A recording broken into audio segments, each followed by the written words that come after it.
Hulu dropped a new movie. They've been doing that a lot recently.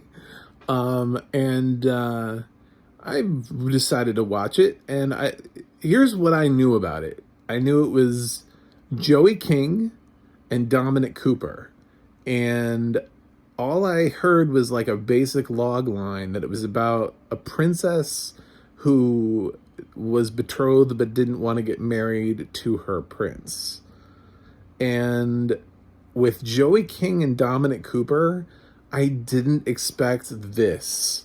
I didn't expect this genre. I didn't expect this film. I thought it was really interesting because when I went to find it on Hulu and click on it, it's like R. And I was like, wait a minute, this is rated R? I was thinking it was going to be like some fluffy little like romantic, like The Prince and Me or something like that. I was totally ready for, to all the boys I've loved before, like something, but no, I was wrong. It's not what this is. This is so not what this is. Don't get excited. That doesn't mean it was good.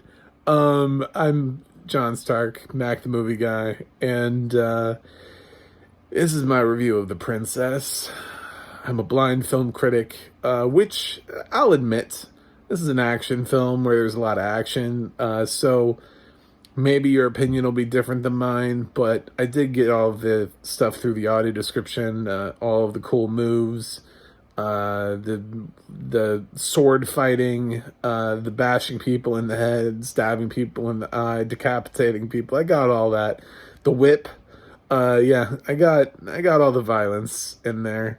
Not that any of it really makes any sense, or I don't really know if this movie was made to make sense. I want to know. I wanted to be a fly on the wall in the room for this pitch meeting because I think it was like, what if we made a movie where the princess didn't want the prince? And then somebody was like, ooh, what if? And then they were like, we could make it, and we could make it like John Wick, and it could be like action sequences, and it could be really badass. So not like for kids, but for like adults. And they're like, oh, cool. So we would get some like badass action star, right? For this, like we would get somebody who's like known for kicking butt in action films, who's clearly well trained, able to fight, no question about it. Somebody who people, when they see that name, they immediately think action film. No, we're gonna get Joey King.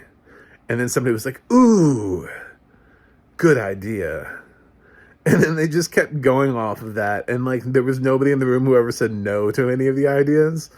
So they just went with it. I like Joey King.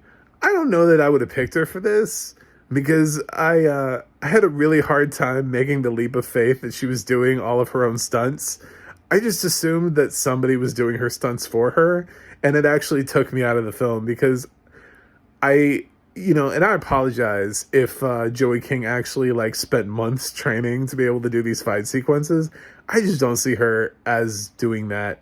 There's nothing really in her resume to suggest that she has any of the abilities to perform half of the stunts she performs in this film. It's just like she got plucked out of obscurity. They were like, hey, instead of doing another Kissing Booth movie, why don't you come over and do this kung fu action movie with swords and you can kill people? Like, what is... Okay. I see why she wanted to do it, because no one was ever going to ask her to do this otherwise. She's not like waiting in the wings to be to be in John Wick chapter whatever. So this was her chance to prove she could be like a Kate Beckinsale, and they could reboot the Underworld franchise and give it to Joey King. She's 22, so she was a weird love interest for Dominic Cooper, who's twice her age anyway. Yeah, this film is really just a bizarre film. It just doesn't really want anything from life or do anything. It just wants to be cool. This film just really wants you to like it. It just really wants to impress you. It doesn't want you to think. It would really prefer if you could just shut up, sit there, smash your head into the wall, drink 8 beers, and then just pass out and just kind of watch the action. Don't think about the plot. Don't even acknowledge that there is a plot, because there really isn't one. The plot of this film is pretty basic. There's a girl, and she's a princess. And yes, this is set in a time when there are kings and queens and princesses, and this is not modern. This is set in a day when back in, people used to marry their daughters off so they could join kingdoms and shit like that. And she's supposed to be married to this douchebag, and she really doesn't want to be.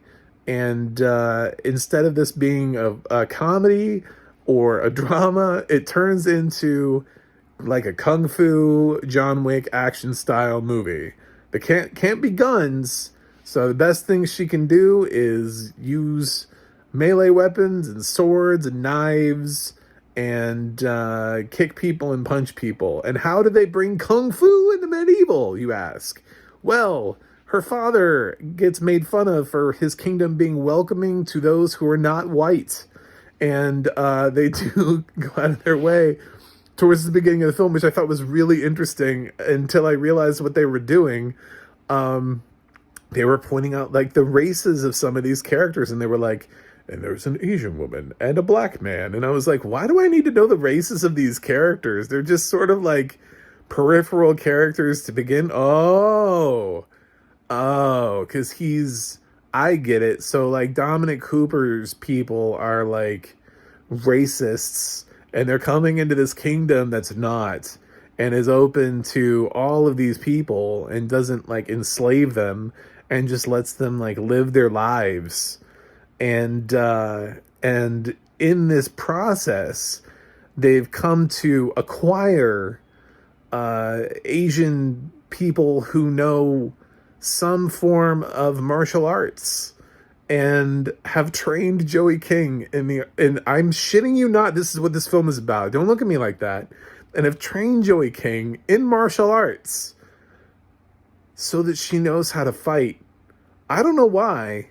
Because presumably if her life had gone well and she had met a prince that wasn't a douchebag, she would have just married him and gone off and and she wouldn't have needed to like fight her way through life. But I guess somebody had the foresight and was like, ooh, she's probably going to need to fight at some point. We should probably train her.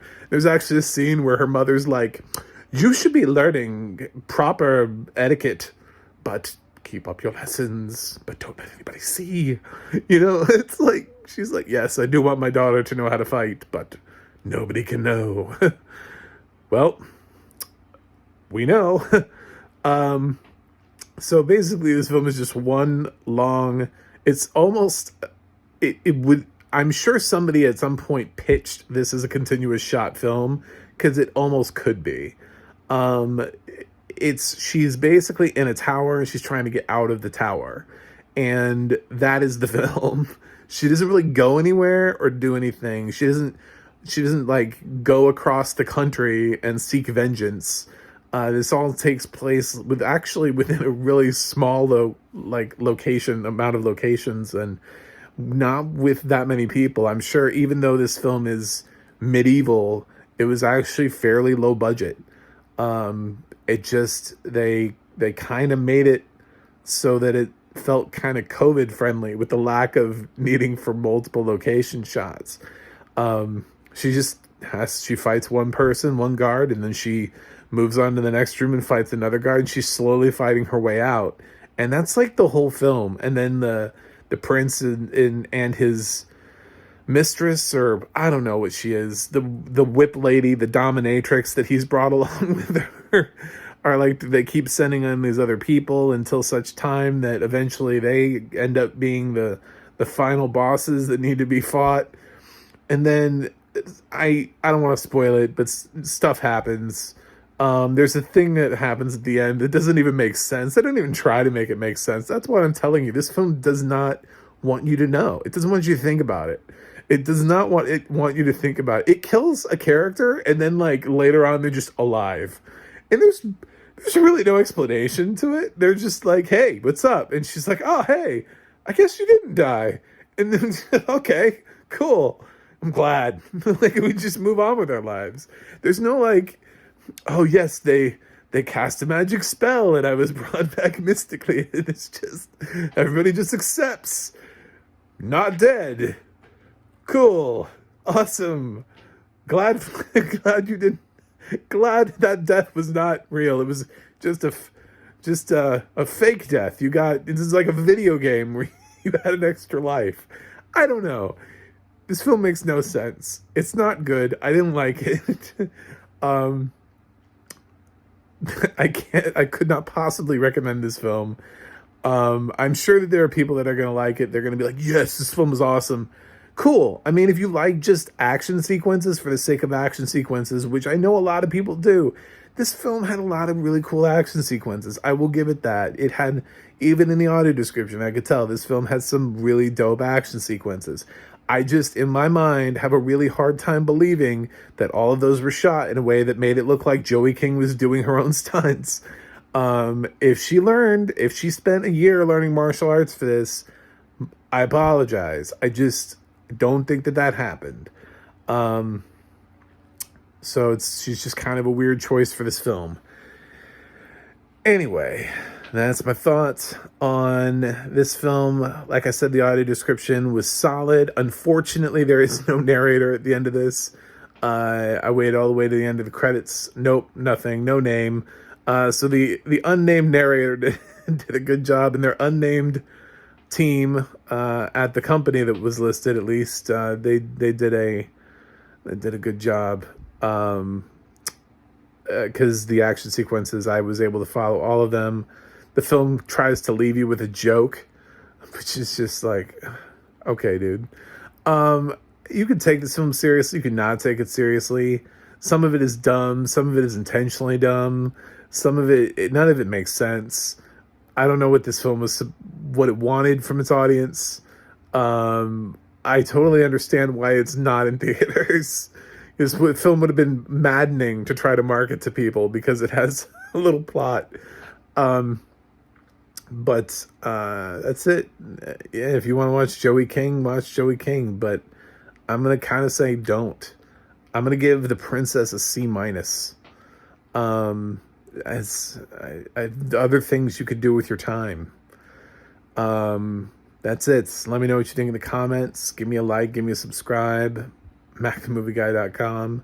You can go to the audio description project, adp.acb.org, and it'll let you know what films have audio description and where you can watch them, and also the ADNA, that's the adna.org, will let you know what the narrators are doing, what films. If you search a film title, you can see if it has the narrator listed on there.